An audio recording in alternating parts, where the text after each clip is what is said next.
Welcome back to the layout. The Union Pacific Railroad Evanston subdivision in beautiful HO scale. My name is Daryl Cruz, owner and builder of the layout, and your host for a third weathering video. This time it's a ethanol tank train. 36 tank cars, 2 buffer box cars, and 3 locomotives.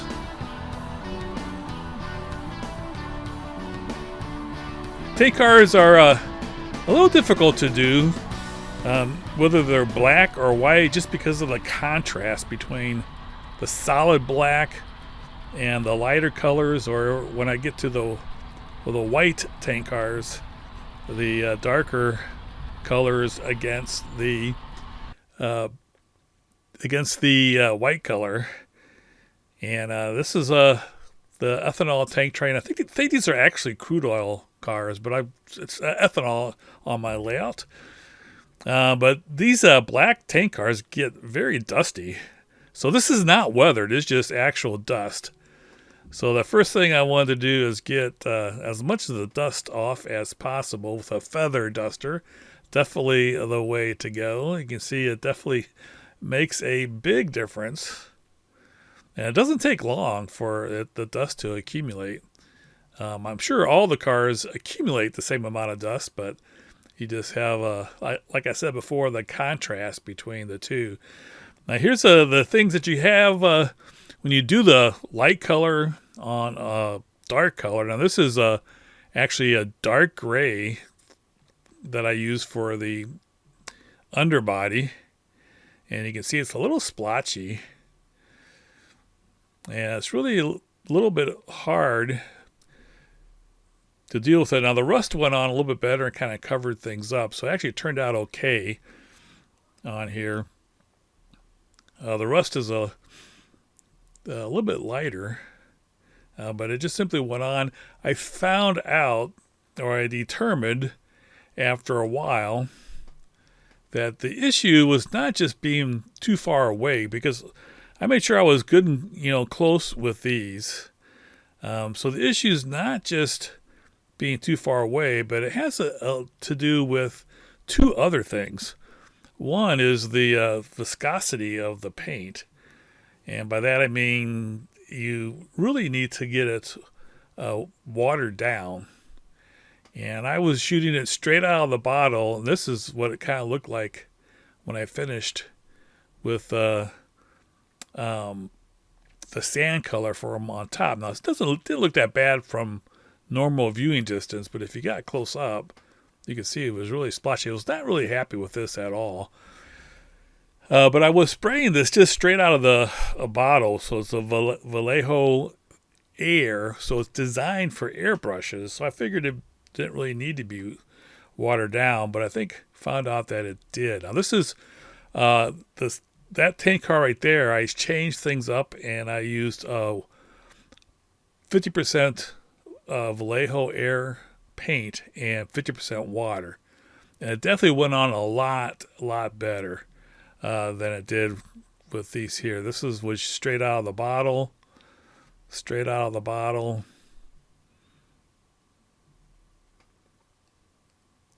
And let's see. Then here now you have some with a 50-50.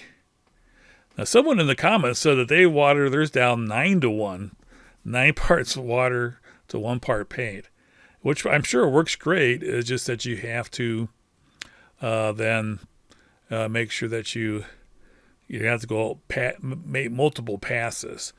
So what I did here then, again, you don't ever get that close, but on the ones where I just wasn't happy with it, I went over them again with the 50-50 paint, and that actually improved things quite a bit. As you can see, it looks pretty decent. And then again, the only time it would be an issue is if you had a real close-up photo that you were taking, or you got your eyeballs really close up. From normal viewing distance, it looks awesome. Now, one other thing the other thing that makes a difference in how it goes on is the air pressure. And I've been using the hose straight onto the air compressor, and it ended up, I think, blowing too hard or too much pressure. So when I diluted the paint 50-50, the paint really came out a lot faster, or it was like a much more of a stream. Now the particles, the paint particles, were smaller, but I really had to go move my airbrush quickly. So anyway, I got this fuel or pressure gauge here and pressure regulator. And I'm turning the little knob on top, and I'm adjusting the pressure. Now, you can hear when I blow air out of the airbrush. When you have the valve open on the airbrush, it goes down to 0. But then without it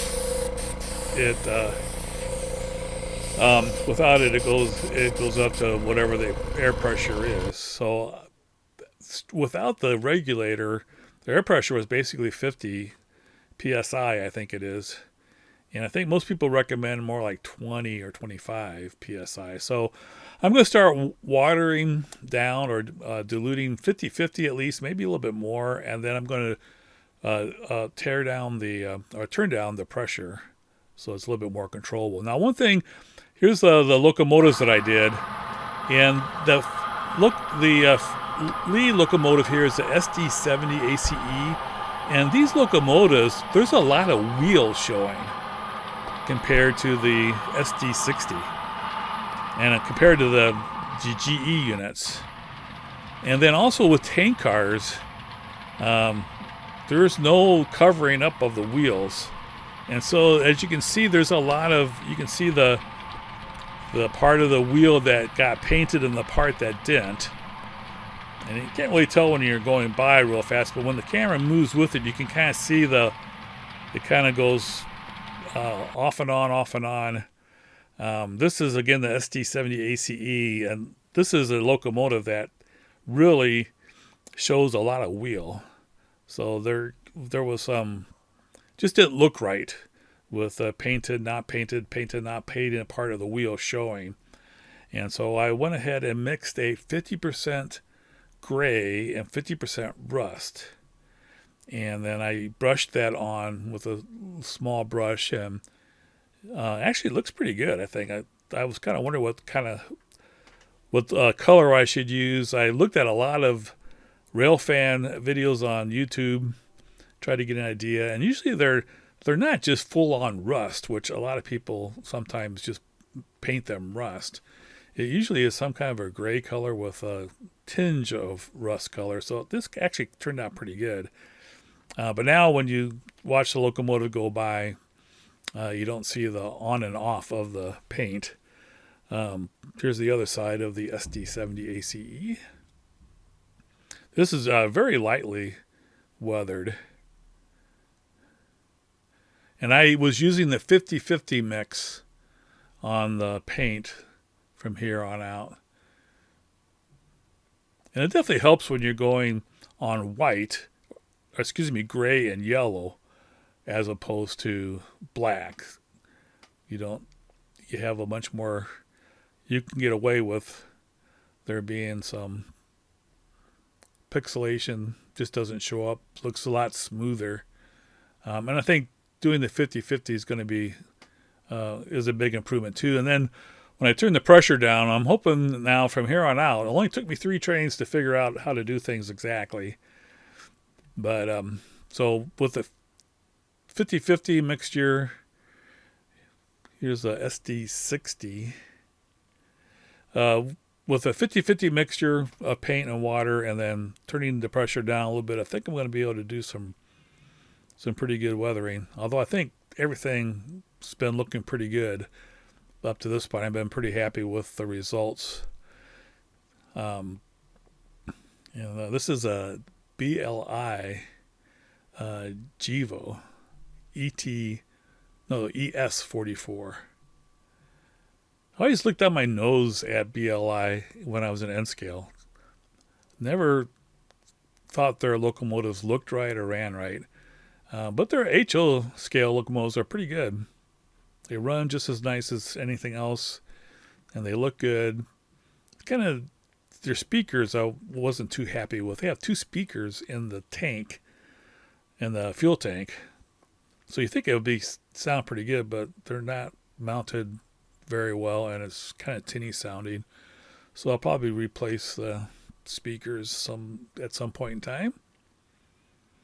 And then here's what I'm going to be doing with the wheels of the tank cars. I use the same paint and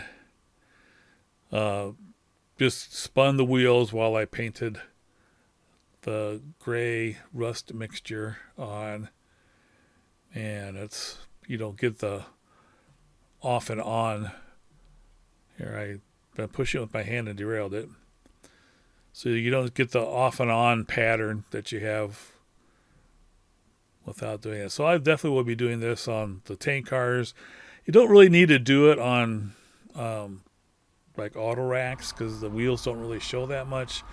But at some point in time, I might do it on those cars as well. But definitely on tank cars, and a lot of the covered hoppers are the same way. But we'll get a chance to see this train going through. I did auto racks that were eastward. That was an eastward train, and a coal train that was an eastward train. This is the first westward train going into Evanston.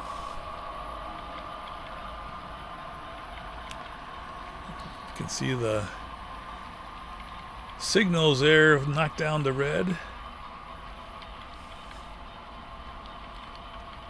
But as you can see, the weathering looks really good from just normal viewing distance.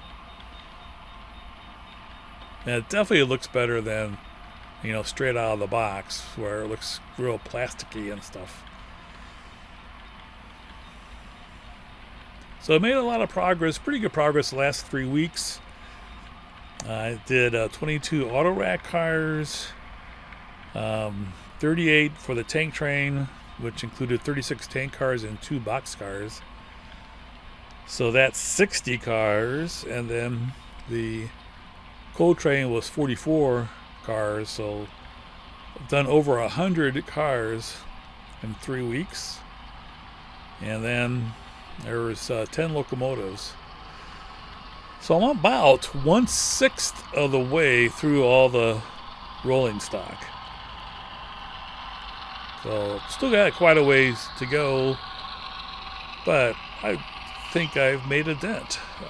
And we had really great weather last week, so it was really nice to do it in my garage with the garage door open, very comfortable. In fact, on Saturday it was 71 degrees. A beautiful day. Now look, going forward, this week all the highs are going to be in the 40s, which I may be able to do some weathering still. We'll see how uncomfortable it is. But then once we get past Thanksgiving, it's going to be just too cold to do anything unless you get some odd weather pattern going through. So I'll maybe get another train or 2 done before winter really sets in. But one thing I'm going to also do as far as videos go is I'm going to be doing a review video on the new Atlas Master covered hoppers. They just came out with some covered hoppers that are designed for carrying plastic pellets. And I really don't have any of those on the layout. Whenever I've been buying covered hoppers, I've been trying to buy the type that are used at the Westvaco Trona mine and plant. So I have a bunch of trough covered hoppers. These for the plastic pellets are hatches. But anyway, I've ordered 8 of them from Lombard Hobbies. They had them for $34 a piece. So I got 8 of them, and I should be getting them tomorrow or Tuesday, so I'll do an unboxing for those and take a look at them.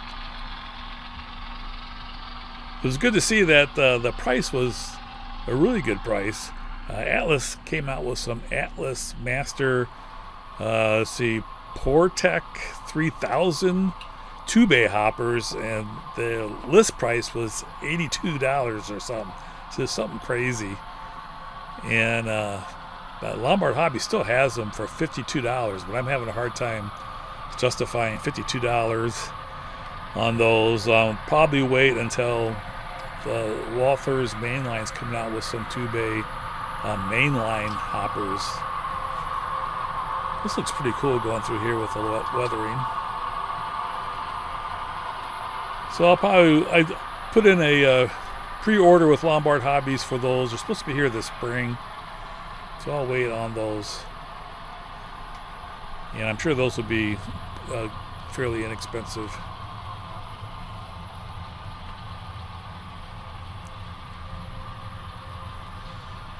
I'm just surprised, and I guess pretty excited about how nice these weathered trains look going through the scenery. Definitely gives the whole layout a much better look. Here you can see some of the tank cars have the on and off again wheels. The last two on the train are the ones that I painted, so maybe we'll see a difference between those. I will eventually do all the cars.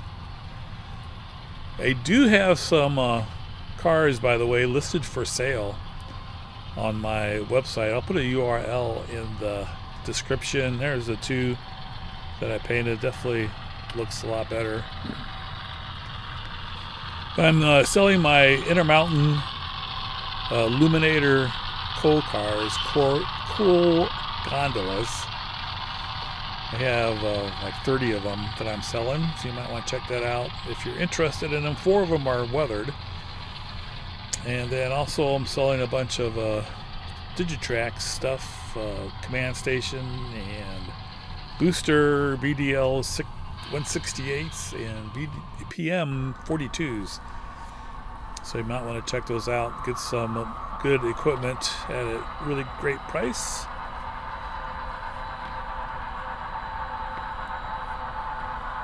This ST70 ACE, by the way, is by Athearn. It's a really nice model. Their G2 series.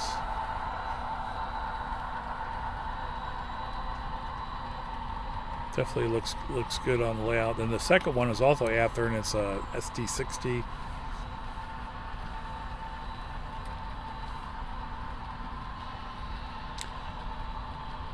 So things are moving along.